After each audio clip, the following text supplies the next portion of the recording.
Hello students, हम कर रहे थे इंडिफरेंस कर्व एनालिसिस। जी कंज्यूमर बिहेवियर का सेकंड एनालिसिस है। पहले था cardinal utility analysis, second is indifference curve analysis जो ऑर्डिनल यूटिलिटी के ऊपर बेस्ड है। उसका मीनिंग हमने क्या किया था कि इंडिफरेंस कर्व में बहुत से कॉम्बिनेशन दिए हुए हैं टू कॉमोडिटीज के, जिससे कंज्यूमर को इक्वल लेवल ऑफ सेटिस्फैक्शन मिल रही है। अब हम इसकी प्रॉपर्टीज करेंगे कि प्रॉपर्टीज भी कह सकते हैं and we can also say that these are the features of the indifference curve analysis. इसकी फर्स्ट फीचर है an IC slopes downward to right. हमने क्या किया था कि जो इंडिफरेंस कर्व एनालिसिस है उसकी स्लोप क्या हो रही है, डाउनवर्ड टू राइट है। अगर हम इसको टेबल पे बनाएं, एक्स एक्सिस पर कॉमोडिटी एक्स ले रहे थे एंड यहाँ पर कॉमोडिटी वाई, इसकी स्लोप क्या होगी, इंडिफरेंस कर्व की स्लोप हमेशा ही डाउनवर्ड टू राइट होगी। इसकी स्लोप कभी भी अपवर्ड नहीं हो सकती, ना ही जी ऐसे हो सकता है आई से, ना ही राइटवर्ड स्ट्रेट लाइन हो सकती है, हॉरिजॉन्टल वर्टिकल जी किसी भी शेप में नहीं हो सकता। क्योंकि अगर हमारा आईसी की शेप डिफरेंट हो जाएगी, उससे क्या होगा कि जो हमारी अजम्पशन है of the marginal rate of substitution वो क्या करे, डिक्लाइन करे। लेकिन यहाँ पर क्या होगी, इंक्रीज करेगी। जब हम कह रहे हैं कि हम टू कॉमोडिटीज कंज्यूम कर रहे हैं तो इसमें क्या होगा, मार्जिनल रेट सब्स्टिट्यूशन इंक्रीज कर रहा है, और इसमें क्या हो रहा है कि हम कॉमोडिटी एक्स की क्वांटिटी इंक्रीज करती जा रही है एंड कॉमोडिटी वाई की क्वांटिटी कांस्टेंट है। अगर जी वर्टिकल होगी, इसमें कॉमोडिटी एक्स की क्वांटिटी स्टेबल है और क्वांटिटी वाई की क्वांटिटी क्या हो रही है, इंक्रीज कर रही है। जब हम ये करते हैं कि कॉमोडिटी इंक्रीज करती है, अगर हमें कॉम्बिनेशन किसी कॉमोडिटी में ज्यादा क्वांटिटी मिलेगी तो हम क्या होगा, हम ज्यादा क्वांटिटी वाला ही कॉम्बिनेशन प्रेफर करेंगे। तो हम इस पे कोई भी कॉम्बिनेशन पे मिलने वाली कॉमोडिटी से हम इंडिफरेंट नहीं हो सकते। दैट्स व्हाई एक कंज्यूमर क्या होगा, सेटिस्फाइड नहीं हो पाएगा। तो उसके लिए जरूरी क्या है, इंडिफरेंस कर्व की स्लोप हमेशा ही डाउनवर्ड होगी to the right side. And इसकी second properties, it is convex to the point of origin. जी ओरिजिन की तरफ क्या होता है, कॉन्वेक्स होता है। जब हमने इसको बनाया था ओ एक्स वाई, जहां पर कॉमोडिटी एक्स ले रहे हैं एंड इधर commodity Y, this is the point of origin. ये क्या है, कॉन्वेक्स टू ओरिजिन है because of marginal rate of substitution. Marginal rate of substitution हमारा क्या कर रहा है, डिक्लाइन कर रहा है। इसकी शेप हम कभी भी कॉन्केव नहीं बना सकते। Commodity X, commodity Y, margin जो हमारे इंडिफरेंस कर्व एनालिसिस है इसमें आईसी की कर्व कभी भी क्या नहीं हो सकती, कनकेव नहीं हो सकती। क्योंकि कनकेव में क्या हो रहा है, margin rate of substitution increase करता जा रहा है, जबकि हमारी प्रॉपर्टी है, हमारी अजम्पशन है कि मार्जिन रेट ऑफ सब्स्टिट्यूशन क्या होगा, हमेशा ही डिक्लाइन करेगा। अब इसकी थर्ड प्रॉपर्टी है, two indifference curves can not intersect each other. क्या कि टू इंडिफरेंट कर्व आपस में एक दूसरे को कट नहीं करते। वो कैसे, ओ एक्स एक्सिस पर हम कॉमोडिटी एक्स एंड वाई ले रहे हैं, IC1 मान लो जब आ गया IC2, जे जहां पर इंटरसेक्ट कर रहे हैं। हमने चेक किया है कि एक आईसी पर मिलने वाला कोई भी कॉम्बिनेशन हमें क्या देगा, equal level of satisfaction. IC 1 पर कॉम्बिनेशन कौन सा है, A and B, and IC 2 पर हम ले रहे हैं combination C and D. IC 2 पर क्या है, कॉम्बिनेशन सी एंड डी, दो कॉम्बिनेशन है। अगर हम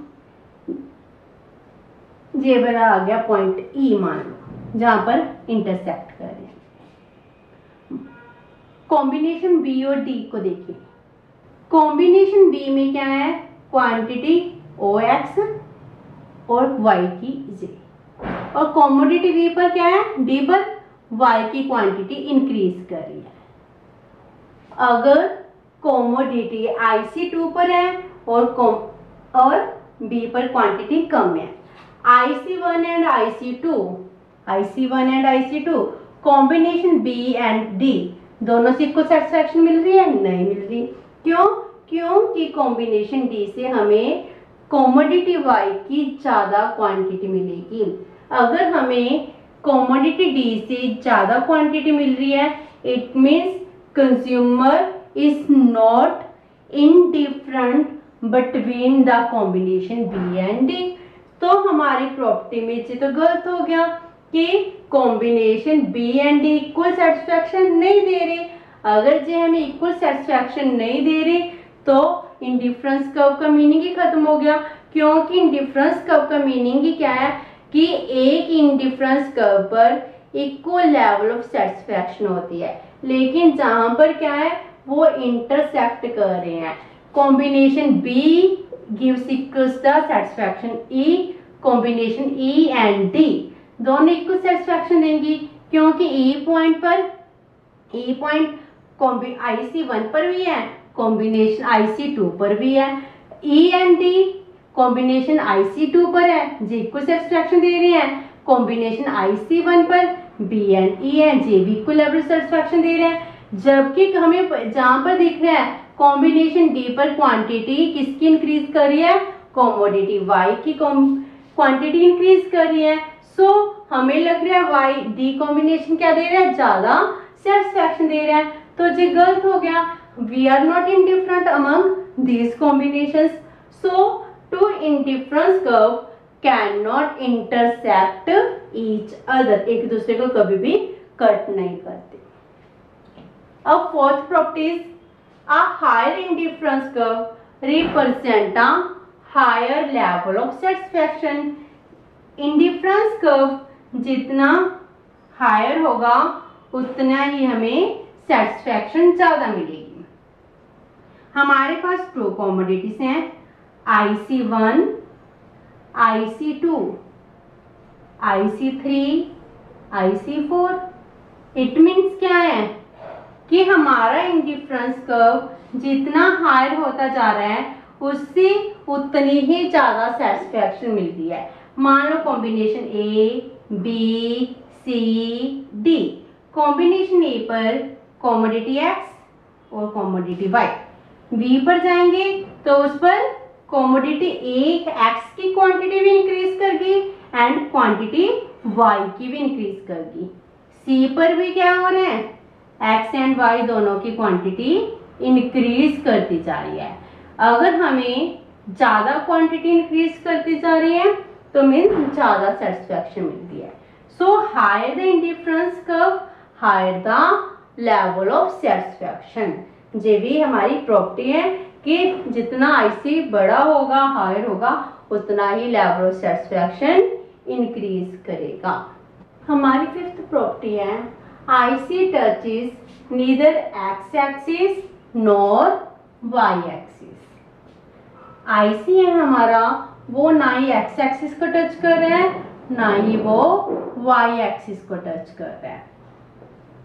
commodity x and commodity y, अगर ये हमारा IC क्या कर रहा है, x axis को टच कर जाएगा IC। इसका मीनिंग क्या है कि हम सिर्फ यहाँ पर आकर कॉमोडिटी एक्स ले रहे हैं। यहाँ पर दोनों कॉमोडिटी बी सी कॉम्बिनेशन पर क्या है कि दोनों क्वांटिटीज ले रहे हैं। Commodity X and commodity Y दोनों को कंज्यूम कर रहे हैं, बट एट कॉम्बिनेशन ए हम क्या ले रहे हैं, ओनली सिंगल कॉमोडिटी कंज्यूम कर रहे हैं, वो कॉमोडिटी एक्स। और हम कह रहे हैं in different among all combinations, जे तो एक कॉमोडिटी होगी, दो कॉमोडिटी होनी जरूरी है। सो आईसी कभी भी एक्स एक्सिस को और वाई एक्सिस को टच नहीं करता है। हमारा आईसी ना ही एक्स एक्सिस को टच करेगा, ना ही वो वाई एक्सिस को टच करता है। 6th one is IC need not to be parallel to each other, कि हमारा आईसी है वो जरूरी नहीं है कि एक दूसरे के पैरेलल ही हो सकते हैं कि जी आईसी लाइक दिस IC1 जे है, IC2 ऐसे भी हो सकता है IC3 ऐसे भी हो। जी जरूरी नहीं है कि जी सभी कर्व्स हैं वो कर्व एक दूसरे के पैरेलल हों। So IC need not to be parallel to each other. अब हमारी 7th प्रॉपर्टी है, in case of perfect substitution IC is a straight line. Perfect substitution का मीनिंग क्या होता है कि commodity X and commodity Y वो दोनों में कोई डिफरेंस नहीं है। आप चाहे कॉमोडिटी एक्स ले लो और चाहे कॉमोडिटी वाई ले लो, वो दो एक दूसरे के परफेक्टली सब्स्टिट्यूट हैं, जैसे टी और कॉफी। जे एक दूसरे के सब्स्टिट्यूट हैं लेकिन परफेक्टली सब्स्टिट्यूट है नहीं ना। अगर हो तो इस केस में क्या होगा, IC is a straight line, commodity X and commodity Y. इस केस में अगर गुड्स एक दूसरे की परफेक्ट सब्स्टिट्यूट होती हैं तो आईसी क्या बन जाता है, एक स्ट्रेट लाइन बन जाता है। जितनी आप कॉमोडिटी एक्स का सैक्रिफाइस करते हो उतने ही यूनिट्स वाई के परचेज करते हो। मार्जिनल रेट ऑफ सब्स्टिट्यूशन सब पे क्या होता है, इक्वल होता है। एंड लास्ट प्रॉपर्टी है हमारी, in case of perfect complementary goods. Perfect complementary goods में क्या होता है, shape of IC is L shape. Perfect complementary goods क्या होते हैं, जैसे शू हो गई हमारे, राइट शू और लेफ्ट शू। जी दोनों राइट शू के बिना लेफ्ट शूज के यूजफुल नहीं है, अगर हमारे पास लेफ्ट हो तो राइट का यूज नहीं है। तो हमें दोनों ही चाहिए, राइट भी चाहिए और लेफ्ट भी चाहिए। ये क्या है, एक दूसरे के कॉम्प्लीमेंट्री गुड्स हैं। इसो अगर हमारी कॉम्प्लीमेंट्री गुड्स हो तो उसमें आईसी कर्व क्या होते हैं, उसमें एल शेप बन जाता है, क्योंकि हमें दोनों की इक्वल क्वांटिटी चाहिए। जैसे आपको एक पेयर चाहिए दोनों का IC1, इसमें क्या है, कॉमोडिटी एक्स एंड वाई का एक पेयर मिल रहा है। जैसे फिर IC2 में क्या हो गया, commodity X and commodity Y दोनों की क्वांटिटी इक्वल रेट पर हमने इंक्रीज कर दी। IC3 में भी क्या हुआ, कॉमोडिटी एक्स एंड वाई की क्या कर दी हमने, क्वांटिटी इंक्रीज कर दी। इट मीन्स क्या है कि अगर गुड्स क्या है एक दूसरे के कॉम्प्लीमेंट्री होती हैं तो वो आईसी एल शेप्ड होते हैं। अगर परफेक्ट सब्स्टिट्यूट होंगे तो वो क्या होगा, स्ट्रेट लाइन। नॉर्मली हमारा आईसी क्या होता है, straight downward to the right and it is convex to the origin. Higher the IC curve, higher the level of satisfaction. ये थी हमारी properties of IC curve. Okay, thank you, have a nice